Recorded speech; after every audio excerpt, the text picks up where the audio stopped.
बोलिए प्रेम से श्री सद्गुरु महाराज की जय। श्री सद्गुरु महाराज की जय। श्री सद्गुरु महाराज की जय। नमामि अमित ज्ञान रूपं कृपालं अगम बोधदाता सुबुद्धि निधि विशालं क्षमाशीलयति धीर गंभीर ज्ञानम् धर्म कील दृढ़धीर समधीर ध्यानम् जगत त्राणकारी अघारी उदारम् भगत प्राण रूपं दयागुण अपारम् नमो सतगुरु ज्ञान दाता सुस्वामी नमामि नमामि नमामि नमामि नमामि नमामि नमामि नमामि। महाराज सद्गुरु है राजन को राजा है जिनकी कृपा से सर्व काजा भने में ही सोई परम गुरु नमामि नमामि नमामि नमामि नमामि नमामि नमामि नमामि नमामि।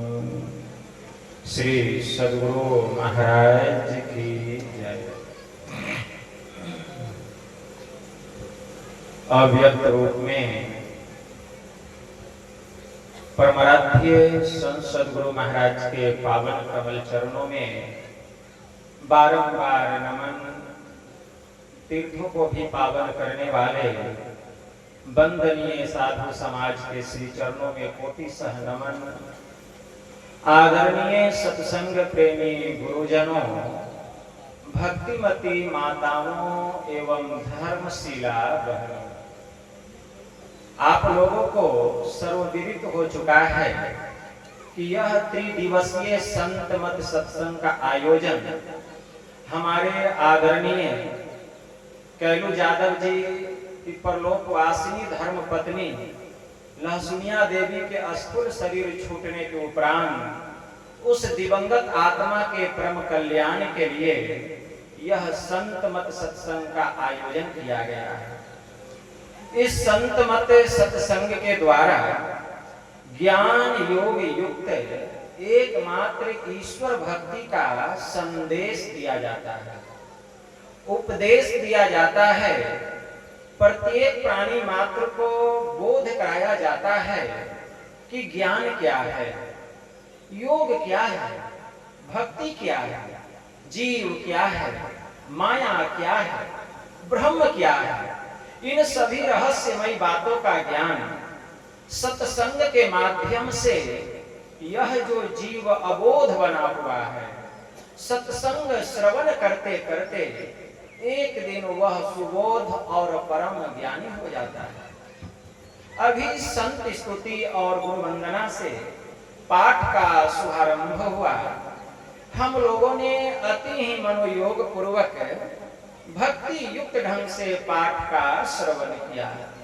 तत्पश्चात श्री रामचरितमानस सार सटीक तृतीय सोपान अरण्य कांड से भी हम लोगों ने पाठ का श्रवण किया। पाठ के क्रम में भगवान श्री राम के मुखारविंद से माता सबरी को नवधा भक्ति का उपदेश देते हुए हम लोग श्रवण कर रहे थे।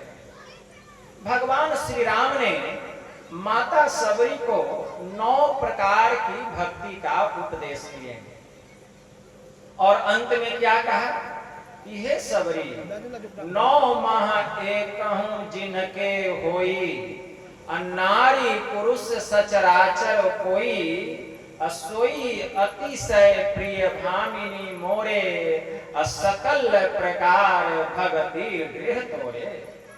कि हे सबरी मैंने तुझे 9 प्रकार की भक्ति बतलाई और 9 प्रकार की भक्ति में अगर एक भी प्रकार की भक्ति कोई करता हो, चाहे वह नर हो, नारी हो या नपुंसक ही क्यों न हो, हे सबरी वह मुझे अतिशय प्यारा है। लेकिन हे भामिनी तू तो 9 प्रकार की भक्ति में निपुण है, कुशल है, प्रवीण है, तू तो भक्ति के परम प्रकाष्ठा को प्राप्त कर चुकी है। तो जब भगवान स्वयं कह रहे हैं कि तू 9 प्रकार की भक्ति में निपुण है, कुशल है, प्रवीण है, तू तो भक्ति की परम प्रकाष्ठा को प्राप्त कर चुकी है, तो फिर माता सबरी को 9 प्रकार की भक्ति का उपदेश देने की जरूरत क्या आन पड़ी भगवान को? जरूरत क्या था जब 9 प्रकार की भक्ति में माता सबरी निपुण थी? फिर ऐसी क्या जरूरत आन पड़ी? तो भगवान श्री राम ने माता सबरी को नवधा भक्ति का उपदेश नहीं किया, माता सबरी को माध्यम बना करके संसार के समस्त मानवों को नवधा भक्ति का उपदेश दिया कि इस तरह हमारी भक्ति करनी चाहिए। माता सबरी को माध्यम बनाए। तब भगवान कहे प्रथम भगति संतन कर संगा। सबरी मेरी पहली भक्ति है संतों का संग करना, क्योंकि संग का रंग लगता है। जैसे का हम संग करेंगे उसी प्रकार हमारे मन के ऊपर रंग चढ़ेगा। संत दीनदयाल जी महाराज की वाणी में आया, जैसा संग वैसा रंग, ज्ञान बढ़े गुणवान के संगति, ध्यान बढ़े तपसी संग किन्हे, मोह बढ़े परिवार के संगति, लोभ बढ़े धन में चित दिन्हे, क्रोध बढ़े नर मूढ़ के संगति, काम बढ़े त्रिया संग किन्हे, ज्ञान विचार विवेक बढ़े, कभी दिन सुसज्जन संगति किन्हे। ज्ञान घटे नर मूढ़ के संगति, ध्यान घटे चित विषय भरमाही, तेज घटे पर नारी के संगति, बुद्धि घटे बहु भोजन खाए, प्रेम घटे नित ही कुछ मांगत, मान घटे नित पर घर जाए, कह दयाल सुन रे मन मूरख, अरे पाप घटे हरि के गुण गाए। संत दीनदयाल जी महाराज की वाणी में जैसा संग वैसा रंग, जैसे का हम संग करेंगे उसी प्रकार हमारे मन के ऊपर में रंग चढ़ेगा। ज्ञान बढ़े गुणवान के संगति, अगर हम गुणी लोगों का संग करेंगे तो ज्ञान बढ़ जाएगा। ज्ञान बढ़े गुणवान के संगति, अध्यान बढ़े तपसी संग किन्हे, अगर तपस्वी का संग करेंगे, साधकों का संग करेंगे तो ध्यान बढ़ने लगेगा। मोह बढ़े परिवार के संगति, अगर हम अपने मन को अधिक बेटा में, बेटी में, पति में, पत्नी में, माय में, बाप में, भाई में, भौजाई में लगा के रखेंगे तो परिवार से मोह बढ़ जाएगा, उसको छोड़ने का मन नहीं करेगा, लट्ठा लग जाएगा। स्वामी रामकृष्ण परमहंस ने बड़ा अच्छा कहा, माई और दाई जब कटहल काटती है तो हाथों में सरसों का तेल लगा लेते हैं। जानते हो क्यों? क्योंकि कटहल का लट्ठा हाथ में नहीं लगे और कटहल भी आसानी से कट जाए। उसी प्रकार हे संसारी जीव, हे संसारी जीव, उसी तरह तुम भी जब संसार का काम करो तो भगवत भजन रूपी सरसों तेल से अपने हृदय को इतना तर बतर कर लो कि संसार का, ममता का, माया का लट्ठा तुम्हारे हृदय में नहीं लगे, तब संसार का काम है। इसीलिए मोह बढ़े परिवार के संगति, लोभ बढ़े धन में चित दिन है। अगर 99 के चक्र में अपने मन को लगा करके रखेंगे तो लोभ बढ़ जाएगा। 999 रुपया आ गया, भिक्षा मांगते मांगते 999 रुपया हो गया, लेकिन जब 999 रुपए हो गया तब दुख हो गया। जब 999 हो रहा था उस समय दुख नहीं था, लेकिन अब दुख हो गया। जब तक 999 रुपया नहीं था कोई दुख नहीं था, लेकिन जैसे 999 हुआ दुख हो गया।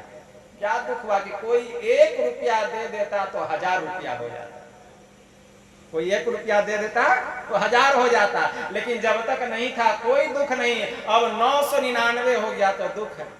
अगर कहीं 99,999 रुपया हो जाए तब फिर दुख, 1 रुपया हो जाता तो लाखपति बन जाता। तो यह जो 99 का चक्र है, यह जो 99 का चक्र है, इससे मन हटता नहीं है। तो जब तक धन में अपने चित्त को लगा करके रखेंगे, लोभ समाप्त होने वाला नहीं,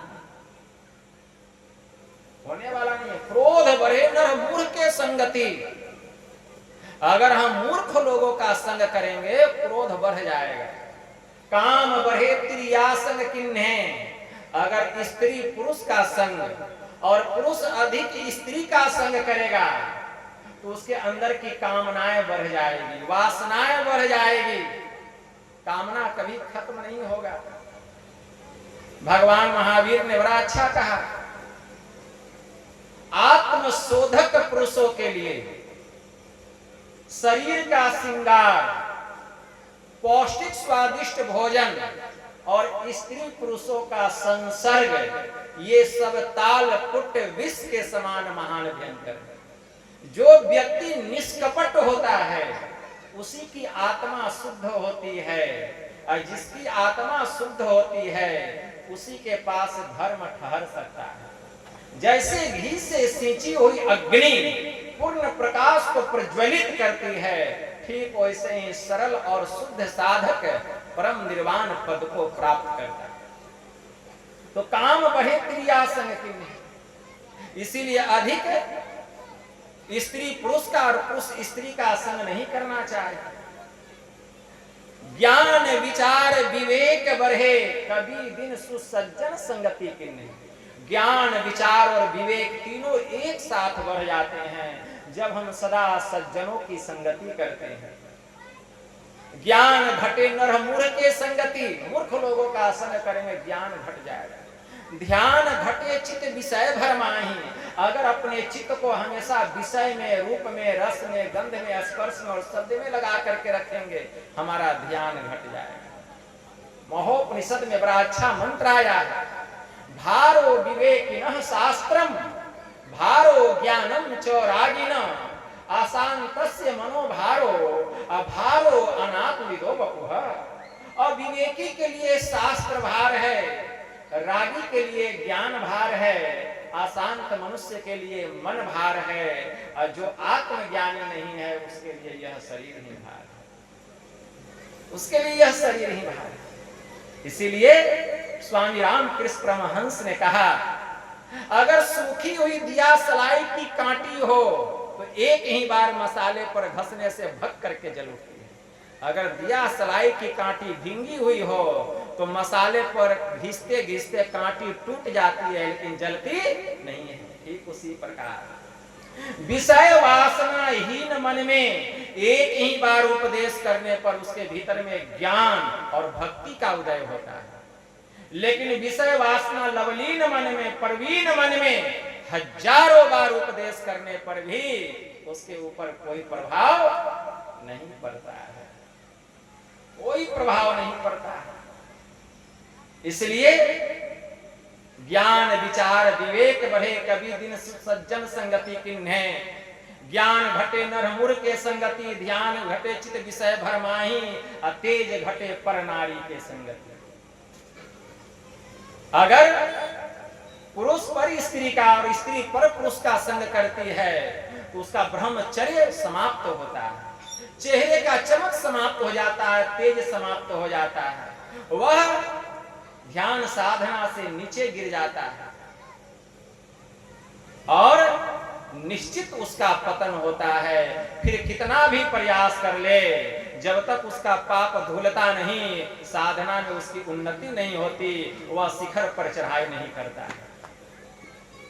संत कबीर साहब ने कहा, गंग जमुन बिचरेतवा तह मलिया बाग लगाया रे, आ एक कच्ची कली तोरी के मलिया बहुत पछताया रे, आ गिरी पर्वत की माछरी आ भव सागर आया रे, आ कहे कबीर धर्मदास से जमवा बंसी लगाया। इसीलिए संत दीनदयाल जी महाराज कहते हैं, बुद्धि घटे बहु भोजन खाए। अगर बहुत अधिक ठूस ठूस कर भोजन कर लेंगे और कहेंगे कि यह तो प्रसाद है, बुद्धि भ्रष्ट हो जाएगी। मन भावे सो खावता आ इंद्रिन केरे स्वाद, आ नाक तरक पूरन करे आ कौन कहे प्रसाद।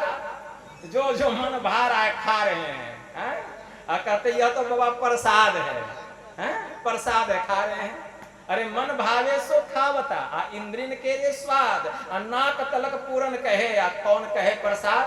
वह प्रसाद है नहीं, तब क्या भूखे रहें? भूखे भी नहीं रहना है, भूखे भी नहीं रहना है।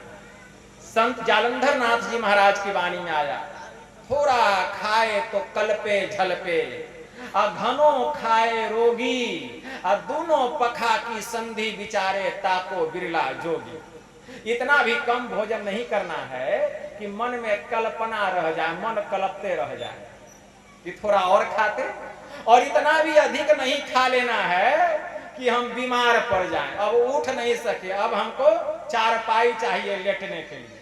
इतना भी अधिक भोजन नहीं कर ले, ठीक है ना। तो न भोजन कम करना है न बेसी करना है। भगवान महायोगेश्वर श्री कृष्ण ने अर्जुन से कहा, युक्ताहार विहारस्य। भगवान महायोगेश्वर श्री कृष्ण कहते हैं कि युक्ताहार विहारस्य, मतलब युक्ताहार न तो अधिक खाना है और न ही कम भोजन करना है, न तो अधिक घूमना है और न ही कम घूमना है। युक्त चेष्टस्य कर्मसु, भगवान कह रहे हैं न तो अधिक सोना है और न तो अधिक जागरण करना है, न तो अधिक सोना है और न ही अधिक जागरण करना है। मध्य में रह करके जिसका सोना, जागना, खाना, पीना, घूमना फिरना नापा तौला हुआ हो, जो संयम में रह करके ध्यान करता है, भक्ति करता है, तो यही योग एक दिन उसके समस्त दुखों का नाश कर देता है। भगवान ने कहा, नेहा भी कर्मणा सोसति प्रत्यावायो न विद्यते, स्वल्पम अप्यस्य धर्मस्य त्रायते महतो भयात्।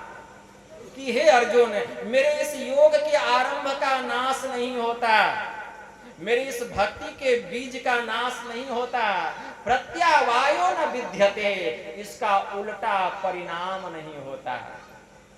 स्वल्पम अप्यस्य धर्मस्य त्रायते महतो भयात्। जो गुरु से ज्ञान लेकर के जिसके भीतर में भक्ति का बीज पड़ गया है, वह थोड़ा थोड़ा भी अगर अभ्यास करता है, थोड़ा थोड़ा भी, तो यह जो योग है, यह जो भक्ति है, जीव को महाभय से छुटकारा दिला देता है। मतलब जीव को मानव शरीर के अलावा अन्यत्र किसी योनि में जाने नहीं देता, 84 लाख योनियों से बचा लेता है,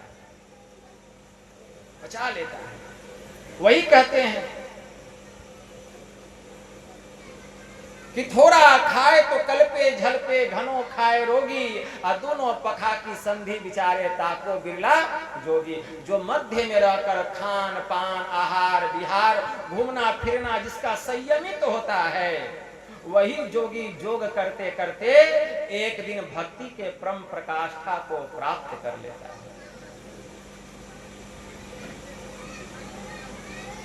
इतना ही नहीं, कहते बुद्धि घटे बहु भोजन खाए, अप्रेम घटे नित ही कुछ मांगत, अमान घटे नित पर घर जाए। अगर हम नित्य प्रतिदिन अपने सगे संबंधी से, अपने पड़ोसियों से कुछ मांग रखेंगे तो उनके हृदय में मेरे प्रति जो प्रेम है वह प्रेम समाप्त हो जाएगा। अगर नित्य प्रतिदिन जो हम साल में एक बार अपने रिश्तेदार के यहाँ जाते थे, अगर बराबर जाने लगेंगे तो जो हमारा मान सम्मान होता था वह मान सम्मान घट जाएगा।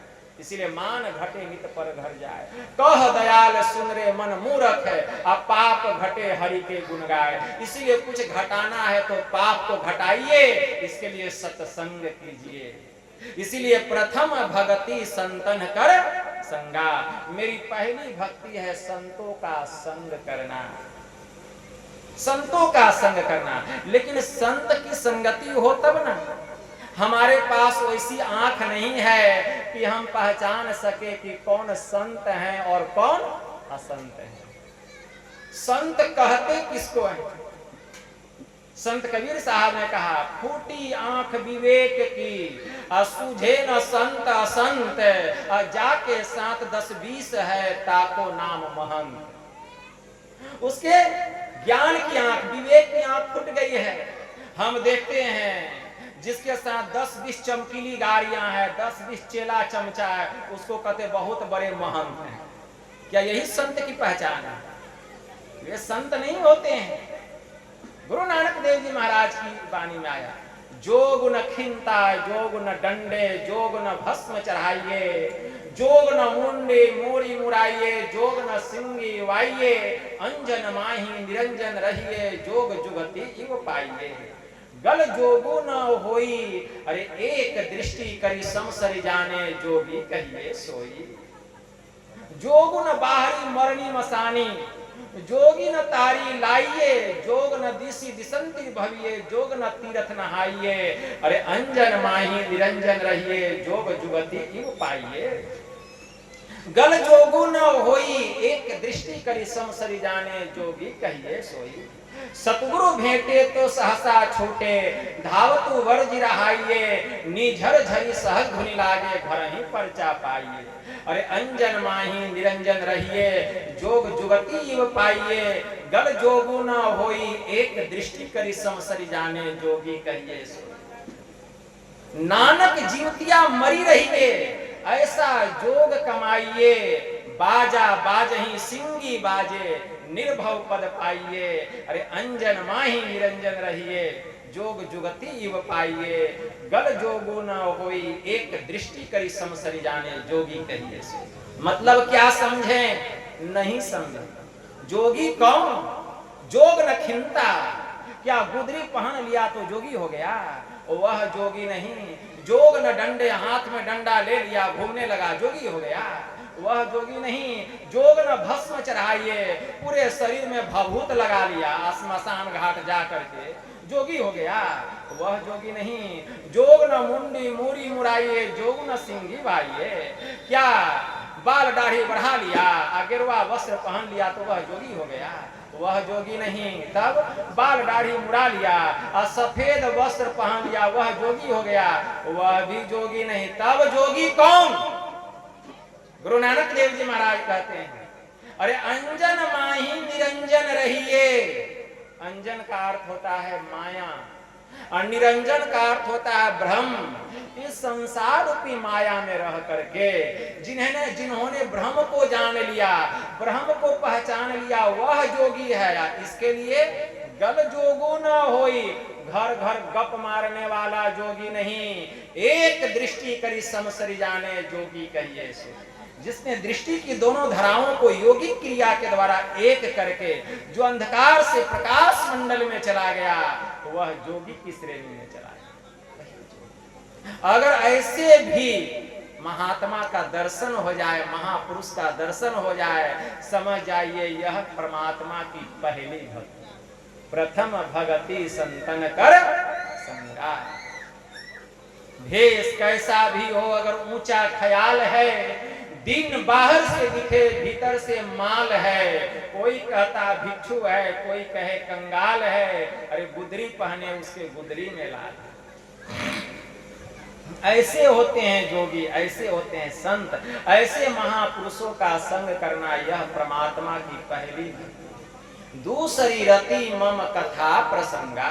और ऐसे जो महापुरुष जो कुछ उपदेश करेंगे उनके उपदेशों में रति करना, प्रेम करना, यही मेरी दूसरी भक्ति है। गुरु पद पंकज सेवा तीसरी भगति अमान। मान रहित होकर गुरु के चरण कमलों की सेवा करनी, यही तो मेरी तीसरी भक्ति है। मान रहित होकर, मान रहित मतलब अहम अग्नि हृदय जरे, अब गुरु से चाहे मान, अता को जब न्योता दिया। अरे हो हमरो मेहमान, हमारे भीतर में अहंकार रूपी आग जल रही है और हम गुरु से मान और सम्मान चाहते हैं, तो संत कबीर साहब कहते हैं वह तो जम का मेहमान बनेगा। इसलिए संत मिलन को जाइए, तजिए ममता अभिमान, ज्यों ज्यों पग आगे बढ़े कोटिन यज्ञ समान। जब हम संतों का दर्शन करने के लिए चलें तो कैसे जाएं?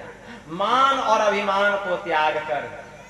तब एक एक पग जब हमारा बढ़ेगा तो करोड़ों करोड़ यज्ञ संपन्न होते चला जाएगा और वहां पहुंचते पहुंचते कितना करोड़ यज्ञ संपन्न हो जाएगा। संत मिलन को जाइए, तजिए ममता अभिमान, और ज्यों ज्यों पग आगे बढ़े कोटिन यज्ञ समान। इसीलिए गुरु पद पंकज सेवा तीसरी भगति अमान। चौथी मम गुण गण करई कपट तजिगान, और छल कपट से रहित होकर मेरा गुणगान करना, मेरी महिमा का वखान करना, यही तो मेरी चौथी भक्ति है। हम लोग नित्य प्रतिदिन स्तुति करते हैं, सब क्षेत्र क्षर अपरा परापर, और अक्षर पार में, निर्गुण सगुण के पार में, सत असत हूँ के पार में, सब नाम रूप के पार में, मन बुद्धि वच के पार में। यह क्या है? प्रभु का गुणगान करना, यही मेरी चौथी भक्ति है। मंत्र जाप मम दृढ़ विश्वासा, अपंचम भजन सो वेद प्रकाशा। वेद प्रदत्त विधि से मेरे मंत्रों का जो जप करना है, यही तो मेरी पांचवी भक्ति है, जो वेदों में विदित है, यही पांचवी भक्ति है।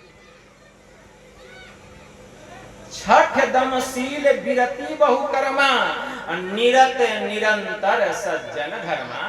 हे सबरी, मेरी छठी भक्ति क्या है? दम की साधना करना, इंद्रियों का निग्रह करना, बहुत से कर्मों को करने से विरक्त होना, और सदा सज्जनों के धर्म के अनुकूल काम करना, यही मेरी छठी भक्ति है। यहाँ ध्यान देने योग्य बात है, ये सूक्ष्म भक्ति है। भगवान क्या कह रहे हैं?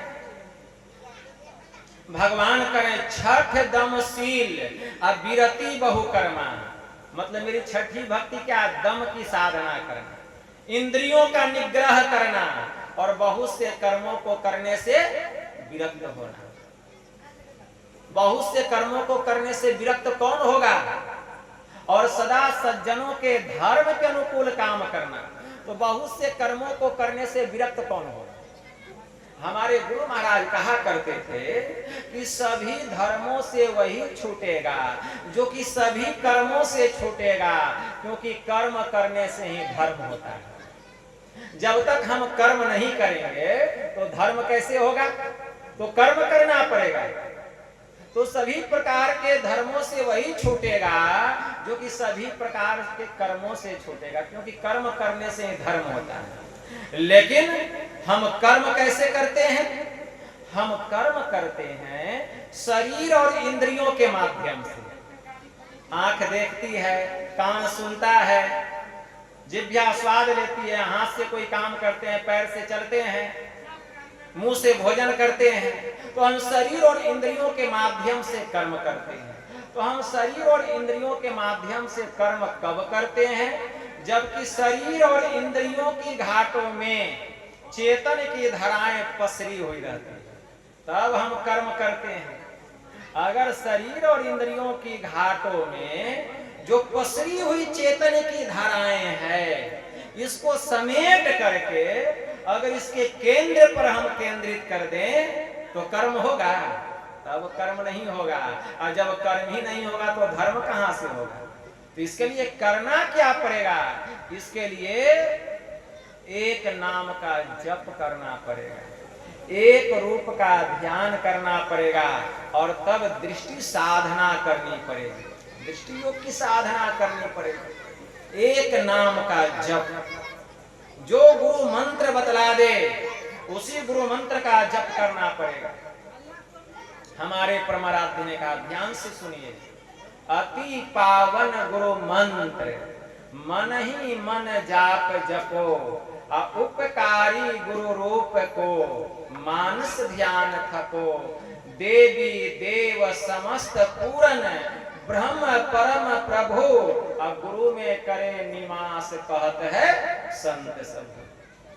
मतलब जो गुरु मंत्र बतला दिए हैं, गुरु प्रदत्त विधि से जो मंत्र का जप करना है, कैसे गोस्वामी जी ने लिखा, अनेक कोटि मंत्राणि चित्त व्याकुल कारणम, मंत्र गुरु प्राप्तमेकम स्याद सर्व सिद्धिधम।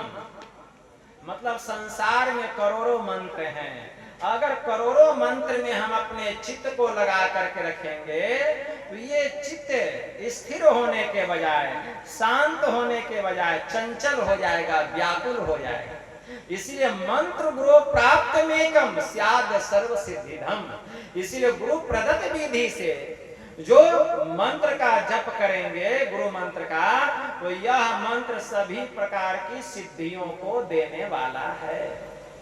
तब कहा गया जपात सिद्धि, अर्थात जप करने से ही सिद्धि की प्राप्ति हो जाएगी। गोस्वामी जी ने लिखा, मंत्र परम लघु जासु बस विधि हरिहर सुर सर्व, महामत गजराज जिमी अब बसकर अंकुश खर्व। यह जो गुरु मंत्र है एकदम छोटा है, अगर मनोयोग पूर्वक इस मंत्र का जप करेंगे तो 3300 कोटि देवता इस मंत्र के वशीभूत हो जाएंगे।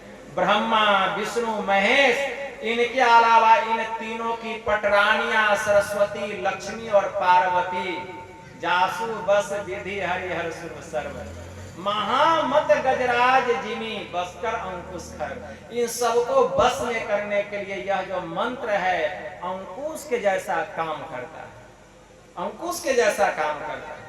जैसे मदमस्त हाथी को बस में करने के लिए एक छोटा सा अंकुश महावत लगाता है, हाथी बस में हो जाता है, उसी प्रकार यह गुरु मंत्र जो है अंकुश के जैसा काम करता है, सभी देवी देवताओं को अपने बस में कर लेता है। जो गुरु मंत्र का जप करता है सभी देवी देवता ब्रह्मा विष्णु महेश सहित तीनों पटरानियां लक्ष्मी सरस्वती पार्वती, ये सब कल जोड़ करके खड़े रहते हैं, सब प्रसन्न होकर के रहते हैं, कोई रुष्ट नहीं होते हैं। गुरु मंत्र में इतनी शक्ति है, इतनी शक्ति है। देवी देव समस्त पूर्ण ब्रह्म परम प्रभु आप गुरु में करे निवास, कहत है संत सब गुरु में निवास करते हैं। और तब गुरु के रूप का ध्यान करना, ध्यान करना, कैसा हमारा मानस ध्यान हो, इस तरह का मानस ध्यान होना चाहिए कि हम अपने इष्ट को हूबहू सामने में देख रहे हैं तो ऐसा लगे कि इष्ट भी हमको देख रहे हैं, इष्ट भी हमको देख रहे हैं। जब ऐसा अनुभव होने लगेगा, ऐसी भावना जगेगी कि इष्ट भी हमको देख रहे हैं, उसका मन कभी हटेगा नहीं। इष्ट जो है उसके मन को पकड़ करके रखेंगे, कभी मन नहीं हटेगा। यह है मानस ध्यान, जो हूबहू अपने इष्ट के रूप को मानस पटल पर उतार लेते हैं।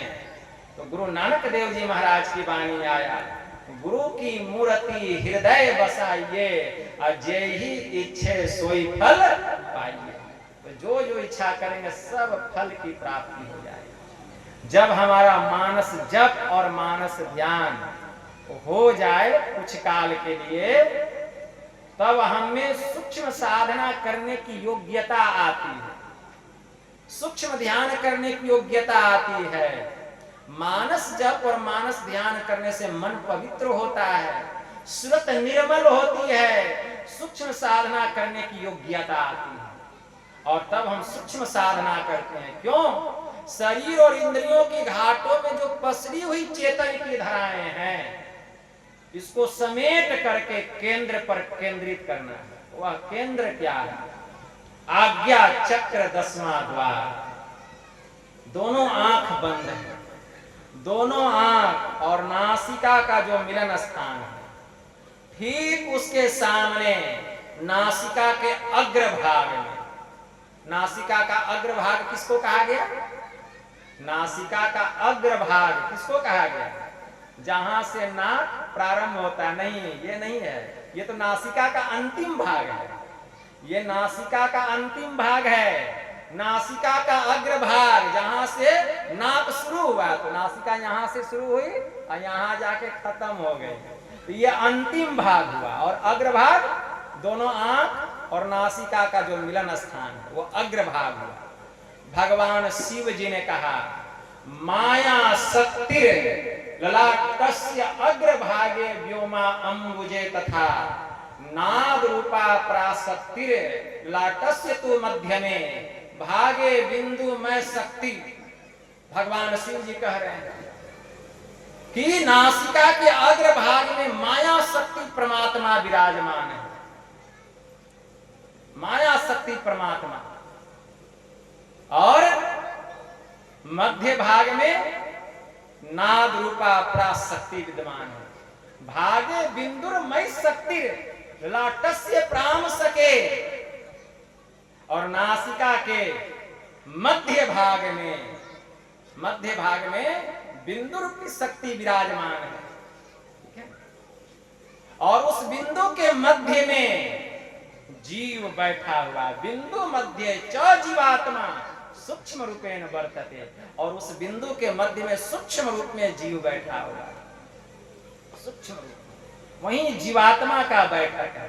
तो जो जहां बैठा रहता है वहीं से उठता है, और जो जहां से उठता है वहीं से चलना प्रारंभ करता है। तो भगवान शिव क्या करते हैं? आकाश रूपी कमल में, ललाट के अग्रभाग में, अंतिम भाग में माया शक्ति परमात्मा विराजमान।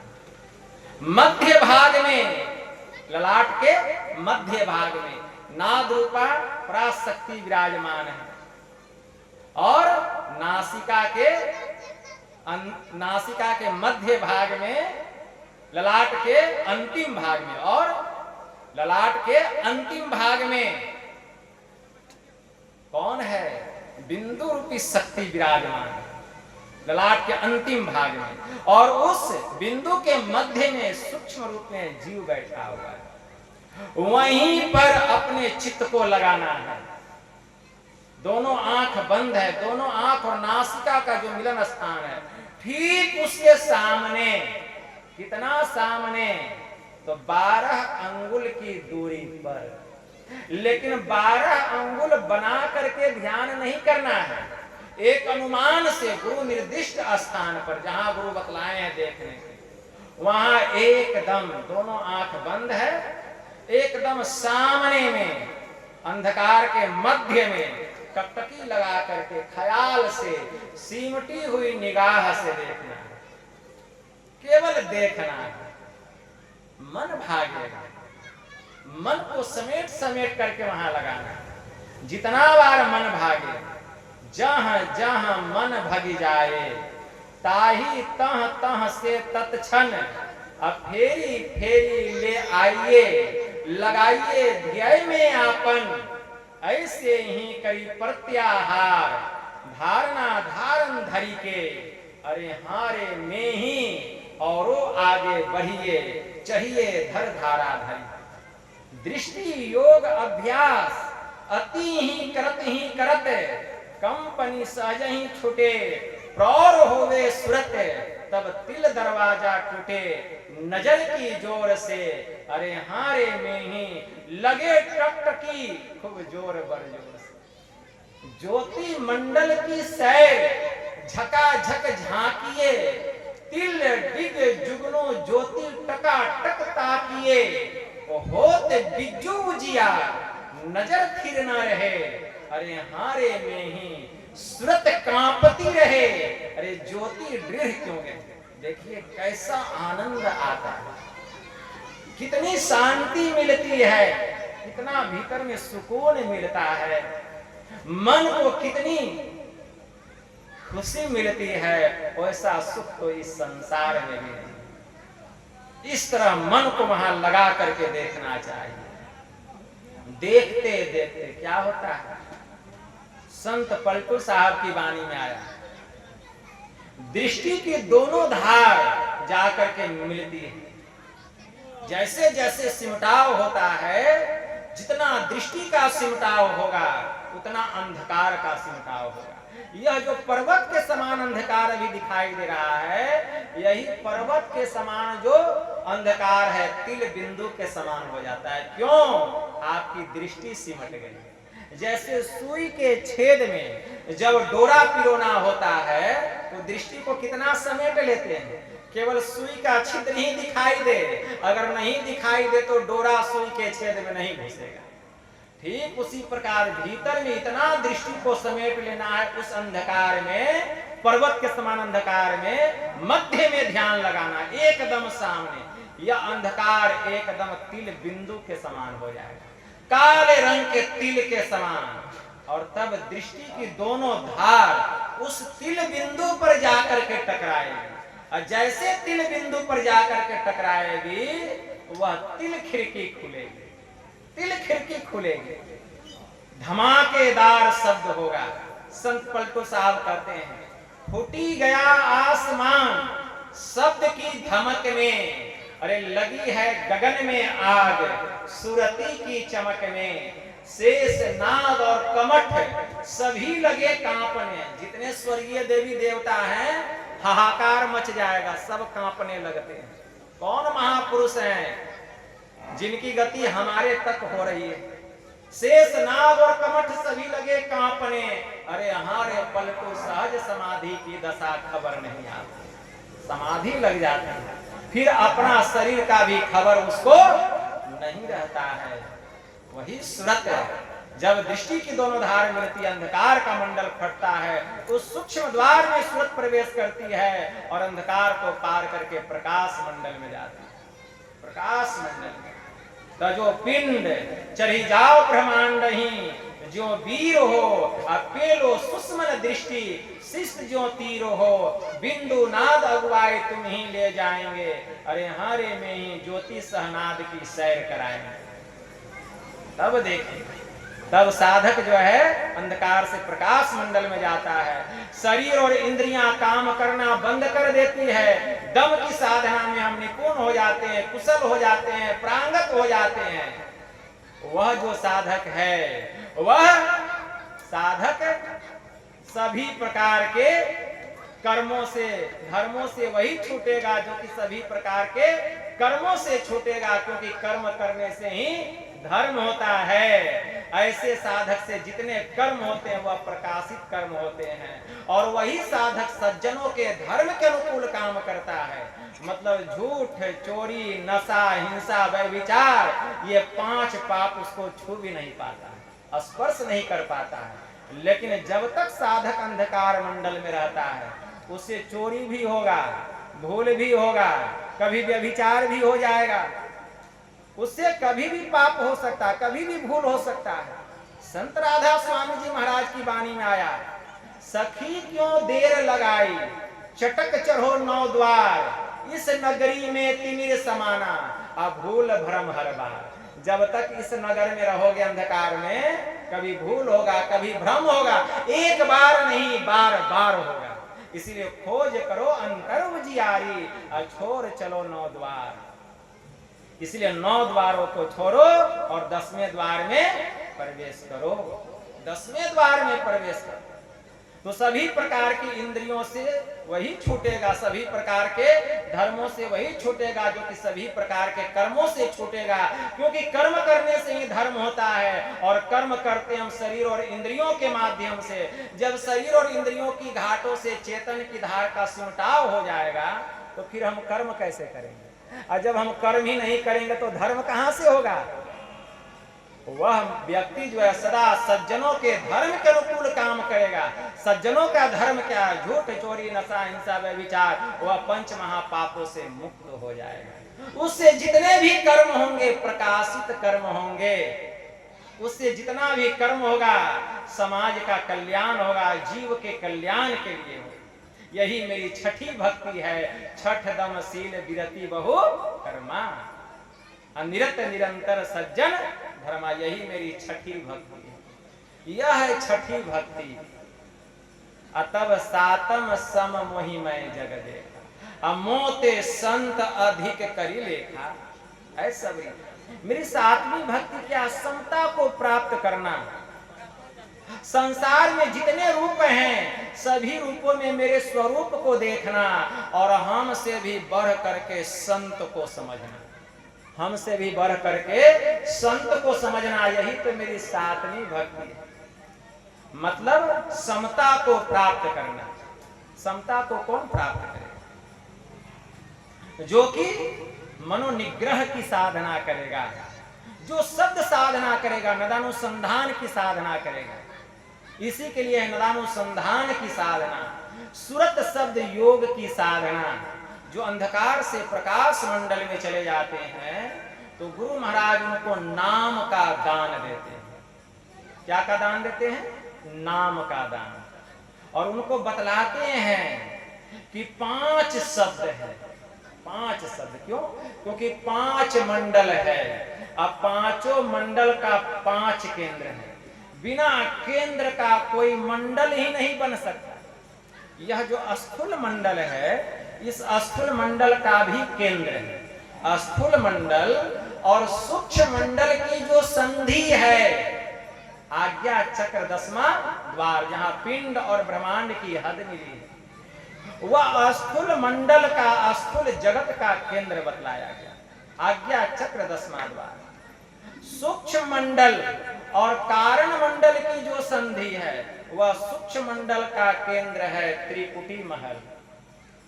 कारण मंडल और महाकारण मंडल की जो संधि है, वह कारण मंडल का केंद्र है महाशून्य।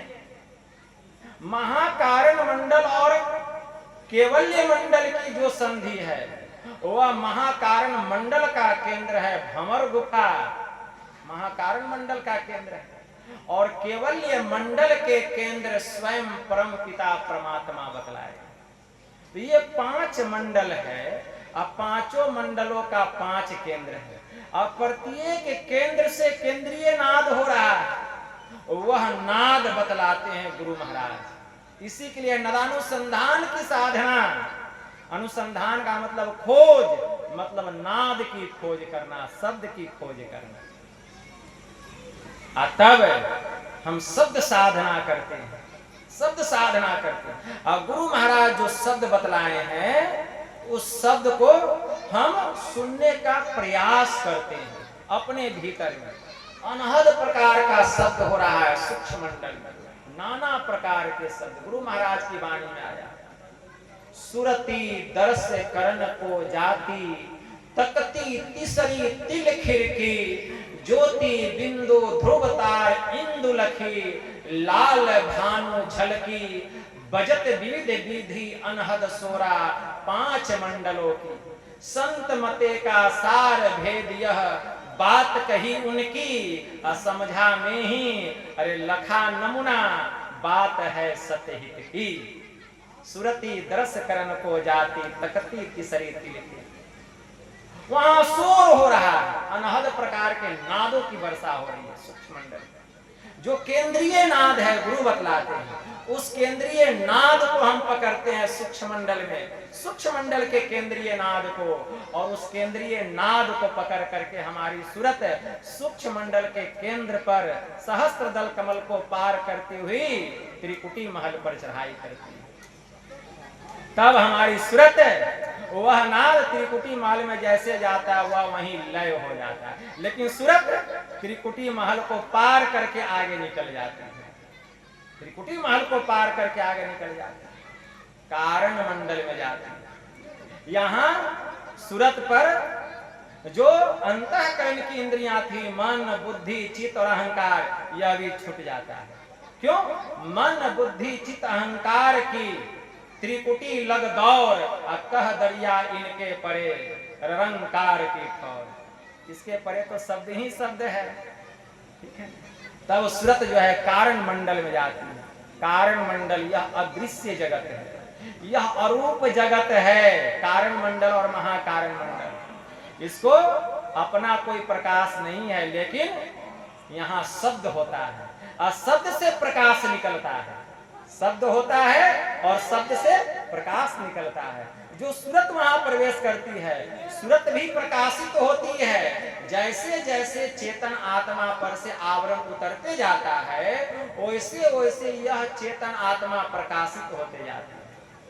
यहाँ भी अनहद प्रकार के शब्द होते हैं। अनहद प्रकार के शब्दों में जो केंद्रीय नाद है वह गुरु बतलाते हैं। कारण मंडल के केंद्रीय नाद, उस केंद्रीय नाद को पकड़ करके हमारी सूरत कारण मंडल के केंद्र पर चढ़ाई करती है। कारण मंडल का केंद्र क्या है? कारण मंडल का केंद्र है महाशून्य। महाशून्य पर चढ़ाई करती है। जैसे महाशून्य पर सूरत चढ़ाई करती है, कारण मंडल का केंद्र वहां लय हो जाता है, फना हो जाता है। लेकिन सूरत उससे भी आगे निकल जाती है। कहाँ जाती है? महाकारण मंडल में। महाकारण मंडल यह विशाल विषम घाटी के समान है। यहाँ तीनों गुण, सतोगुण, रजोगुण और तमोगुण, तीनों गुण सम अवस्था में रहते हैं। तीनों गुण सम अवस्था में रहता है। यहीं से मंडल में विकृति होती है। कारण मंडल में सतोगुण, सूक्ष्म मंडल में रजोगुण और स्थूल मंडल में तमोगुण। फिर तीनों गुण आकर के यहाँ आके बंध जाता है, बंध जाता है। यहीं से विकृति होती है मंडल में। इसको साम्य अवस्था धारिणी जरात्मिका मूल प्रकृति मंडल कहा गया। यहाँ भी अनहद प्रकार के शब्द होते हैं। अनहद प्रकार के शब्दों में केंद्रीय शब्द है महाकारण मंडल का गुरु बतलाते हैं। उस केंद्रीय शब्द को सूरत पकड़ती है और पकड़ करके कहाँ जाती है? महाकारण मंडल के केंद्र भंवर गुफा पर चढ़ाई करती है। वह शब्द भंवर गुफा में जाकर के फना हो जाता है, लय हो जाता है। क्योंकि जो शब्द जहां से आता है फिर वहीं जाकर के लय हो जाता है। लेकिन सूरत भंवर गुफा में प्रवेश करके अपने निज मंडल में जाती है। अपने निज मंडल में कहाँ? केवल्य दशा को प्राप्त करती है। जड़ से चेतन अलग हो जाता है। जड़ से चेतन अलग हो जाता है। जड़ और जो चेतन की गांठ है खुल जाती है। जीव को अपने निज स्वरूप का ज्ञान होता है कि मैं कौन हूं। अपने स्वरूप का ज्ञान होता है। सूरत अकेली अवस्था में हो जाती है। देखती है कि जैसा मेरा स्वरूप है सामने में वैसा ही ब्रह्म का स्वरूप है। दोनों में कोई अंतर ही नहीं है। मतलब जो आत्मा है वही परमात्मा है और जो परमात्मा है वही आत्मा है। दोनों में कोई अंतर नहीं है। संत कबीर साहब को कहना पड़ा, स्वरूप अखंडित व्यापी चेतनस्य चेतन, ऊंचे नीचे आगे पीछे दाहिने बाएं अनन्य, बढ़ते बड़ा छोड़ते छोटा, अम्मी ही ते सब लेखा, सबके मध्य निरंतर वह साईं, दृष्टि दृष्टि सो देखा, चाम चश्म सो नजरी न आवे, खोजू रूह के नैना, चुन चगुन बजुद न मानो ते सुभा नमुना ऐना। जैसे ऐना सब दर्शावे, जो कुछ भेष बनावे, जो अनुमान करे साहब का सो साहब दर्शावे। जाही रूह अल्लाह के भीतर, अते ही भीतर के ठाई, रूप रूप हमारी आस है, हम तो दुनहु के साई। जो कोई रूह आपनी देखा, सो परमार्थ को देखा, कहे कबीर स्वरूप हमारा साहब का दिल देखा। मतलब जिसने अपनी आत्मा को जान लिया उसने परमात्मा को पहचान लिया। दोनों में कोई अंतर नहीं है। लेकिन फिर भी परमात्मा को देख रहे हैं, लेकिन इस आत्मा का परमात्मा से मिलन नहीं हुआ। क्यों? वहां पारदर्शी कांच की अलमारी लगी हुई है।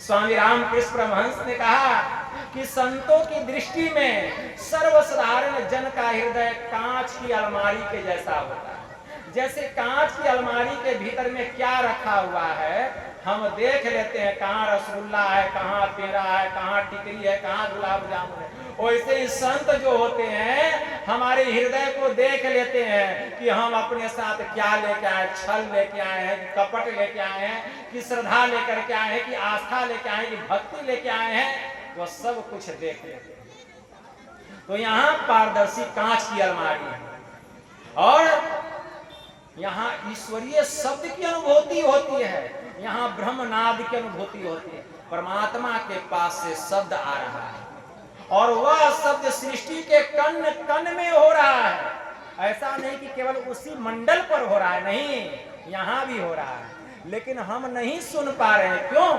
क्योंकि चेतन आत्मा शरीर और इंद्रियों में बंधी हुई है, माया और मोह में लटकी हुई है, फंसी हुई है, इसलिए उस शब्द की अनुभूति नहीं हो रही है। जब सभी मोह माया के बंधनों से हम स्वतंत्र हो जाते हैं, जब सभी आवरणों को हम पार कर जाते हैं, जब सभी जड़ के मंडल को पार करके हम निज मंडल में जाते हैं, तब उस शब्द की अनुभूति होती है, उस ब्रह्मनाद की अनुभूति होती है, जिसके संबंध में हमारे परमाराध्य ने कहा है स्फोट वही, उद्गीत वही, ब्रह्मनाद शब्द ब्रह्म ओम वही, अति मधुर प्रणव ध्वनि धार वही, है परमात्म प्रतीक वही, प्रभु का ध्वन्यात्मक नाम वही, है सार शब्द सत शब्द वही, है सत चेतन अव्यक्त वही, व्यक्तों में व्यापक नाम वही, है सर्वव्यापी ध्वनि राम वही, है सर्वकर्षक हरि कृष्ण नाम वही, है परम प्रचंडिनी शक्ति वही, है शिव शंकर हर नाम वही, पुनि राम नाम है अगुण वही, है अकथ अगम पूर्ण काम वही, स्वर व्यंजन रहित अघोष वही, चेतन ध्वनि सिंधु अदोष वही, है एक ओम सतनाम वही, ऋषि सेवित प्रभु का नाम वही, मुनि सेवित गुरु का नाम वही, भजो ओम ओम प्रभु नाम यही, भजो ओम ओम में ही नाम है। यही है वह ब्रह्मनाद, यही है वह सार शब्द। उस सार शब्द की अनुभूति होती है, यहाँ चेतन आत्मा प्रकाशित होती है। लोग कहते हैं यहाँ आत्मदृष्टि की प्राप्ति होती है। आत्मदृष्टि क्या होता है? यहाँ स्वतः आत्मा प्रकाशित होती है और उसी प्रकाशित आत्मा के द्वारा उस नाम का ज्ञान होता है, उस नाम की अनुभूति होती है। और चार जड़ मंडल के केंद्रीय शब्दों को सुरत पकड़ती थी, लेकिन चेतन मंडल में जो ब्रह्मनाद हो रहा है उसको सुरत नहीं पकड़ती है, बल्कि शब्द ही ब्रह्मनाद ही सुरत को पकड़कर अपनी ओर खींच लेता है और कहाँ लेके जाता है? जहां से वह शब्द आया था। वह शब्द कहां से आया था? ब्रह्म के पास से आया था। इस आत्मा को उस परमात्मा में ले जाकर के मिला देता है। सदा के लिए हम दुखों से मुक्त हो जाते हैं। फिर हम प्रभु प्रभु हम एक ही होई, द्वंद्व और द्वैत रहे नहीं कोई, अब में ही ऐसी आरती कीजे, अब भव में जन्म बहुरी नहीं लीजिए। फिर इस संसार में आना नहीं होता। मुंडकोपनिषद में मंत्र आया है, मुंडकोपनिषद में मंत्र आया है, यदा नद्या स्यन्दमानः समुद्रे अस्तं गच्छन्ति नाम रूपे विहाय, तथा विद्वान नाम रूपा द्विमुक्तः प्रात परम पुरुषमुपेति दिव्यम।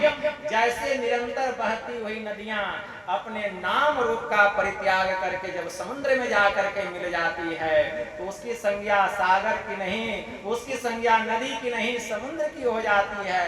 वैसे जो भक्तगण, जो साधक गण योगिक क्रिया के द्वारा भक्ति करते करते जो अपने नाम और रूप को त्याग करके जिनकी सूरत उस ब्रह्म में जाकर के समा गई है, फिर उनकी संज्ञा जीव की नहीं पीव की हो जाती है। गोस्वामी जी ने लिखा, सरिता जल जल निधि मह जाई समाई, हो ही अचल जिनी जीव हरि पाई। अमृतनाद में मंत्र आया, अघोषम अव्यंजनम अस्वरम च अकंठ ताल ओष्ठम अनासिकम च अरेफ जातम उभयोष्ट वर्जितम यदक्षरम नक्षरते कदाचित। वह जो ब्रह्मनाद है वह हर प्रकार के अनहद नादों से रहित है। वह जो ब्रह्मनाद है वह स्वर व्यंजन और प्रभृति के ज्ञान से रहित है। वह जो ब्रह्मनाद है वह हर प्रकार के रंग रूप रेखा से रहित है। वह जो ब्रह्मनाद है वह दोनों होठों के उच्चारण से रहित है। उसी को तू अक्षर ब्रह्म जान जिसका कभी नाश नहीं होता। इसी को भगवान शिव जी ने कहा, ब्रह्मांड लक्षणम सर्वदेह मध्य व्यवस्थितम सकारश्च नश्यन्ति निराकारो न नश्यति। इस शरीर में समूचा ब्रह्मांड फैला हुआ है जिसमें सगुण सकार का नाश होता है लेकिन निर्गुण निराकार का नाश नहीं होता। न वेदम वेद मिथ्या हो वेदो ब्रह्म सनातनम ब्रह्म विद्यारतो यस्तो विप्रो स वेद पारगः।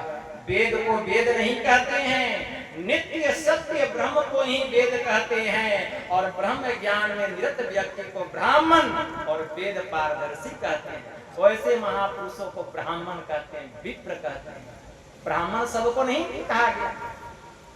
संत चरणदास जी महाराज की वाणी में आया, ब्राह्मण सोई जो ब्रह्म पिछाने बाहर जाता भीतर आने पांचों बस करी झूठ न भाखे दया जनेऊ हृदय राखे आत्म विद्या पढ़े पढ़ावे परमात्म का ध्यान लगावे काम क्रोध मद लोभ न होई। चरण दास कहे ब्राह्मण सोई। और ऐसे ब्राह्मण एक केवल संत सद्गुरु होते हैं जिन्होंने कि ब्रह्म को जान लिया, ब्रह्म को पहचान लिया।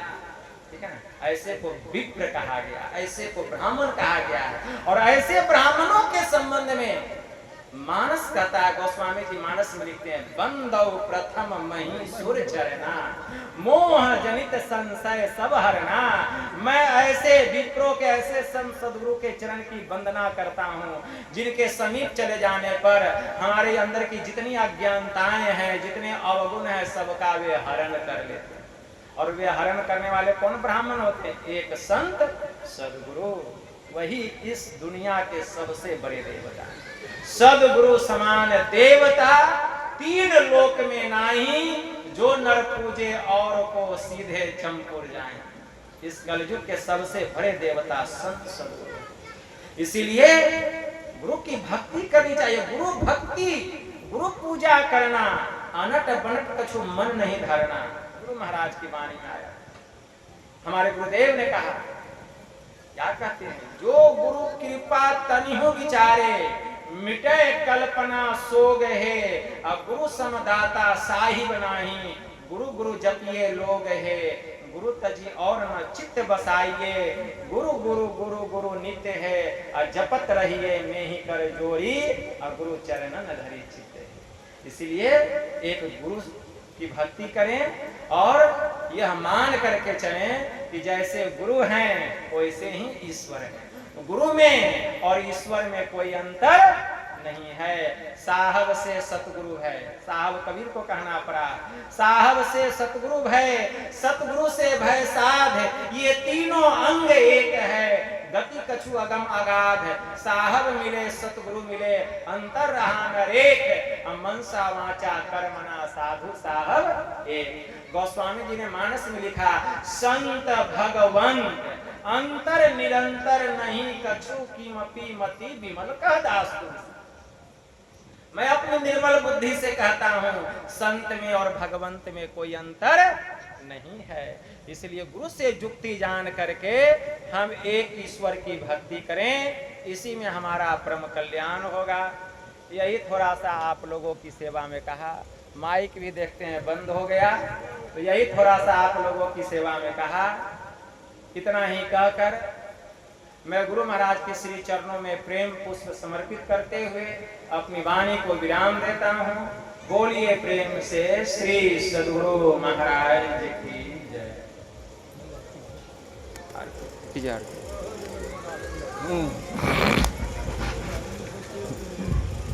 पानी